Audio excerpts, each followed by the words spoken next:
জানার কথা আছে না নাই? আল্লাহ তাআলা রাব্বুল আলামিন কোরআনে বলেন ইন্নাল মুনাফিকিনা ফি দারকিল আসফালি মিনান নার।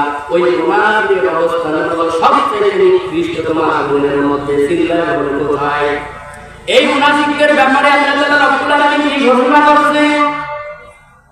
আল্লাহ তাআলা রাব্বুল আলামিন বলেন ইস্তাগফির লাহুম আও লা তাস্তাগফির লাহুম ইন তাস্তাগফির লাহুম 70 মাররা ফালা ইয়াগফিরুল্লাহু লাহুম।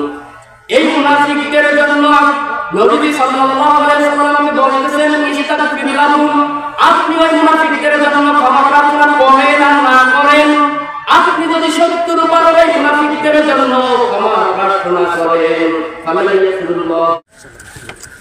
ও সম্মানিত উপস্থিতি, পুরস্কার কে দিবে? আল্লাহ তাআলা রাব্বুল আলামিন তো পুরস্কারের ঘোষণা দিয়ে দিয়েছেন। বলেন কি দিয়েছেন? আমি আপনাদের কাছে উপস্থাপন করতেছি, দিন প্রতিষ্ঠার জন্য যে কাজ করবে না, চিল্লায় বলেন কি করবে না? কোরআনের আইন চালু হোক, যে কাজ করবে না, আল্লাহর রাসূলের আদর্শ এই জমিনের মধ্যে কায়েম হোক, যে ব্যক্তি চাইবে না, এই ব্যক্তিটাই মুনাফিক ব্যক্তি। চিল্লায় বলেন কে ব্যক্তি? সহিহ মুসলিমের বর্ণনায় এসেছে আল্লাহর নবী সাল্লাল্লাহু আলাইহি ওয়াসাল্লাম ঘোষণা করে দিয়েছেন মা তাওয়াল্লাম ইয়াসু ওয়া লাম ইউহাদ্দিস বিহি নাফসাহু মা তাআলা শুবাতিন মিন নিফাক।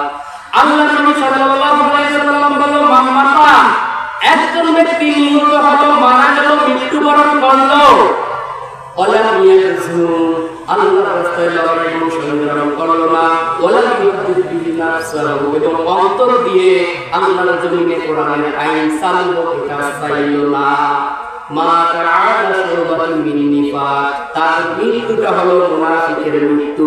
চিল্লায় বলেন কিসের মৃত্যু? মুনাফিকের মৃত্যু। এই মুনাফিকের স্থান কোথায় জানার কথা আছে না নাই? আল্লাহ তাআলা রাব্বুল আলামিন কোরআনে বলেন ইন্নাল মুনাফিকিনা ফি দারকিল আসফালি মিনান নার। ওই মুনাফিকের অবস্থান হলো সবচেয়ে নিকৃষ্টতম আগুনের মধ্যে। চিল্লায় বলেন কোথায়?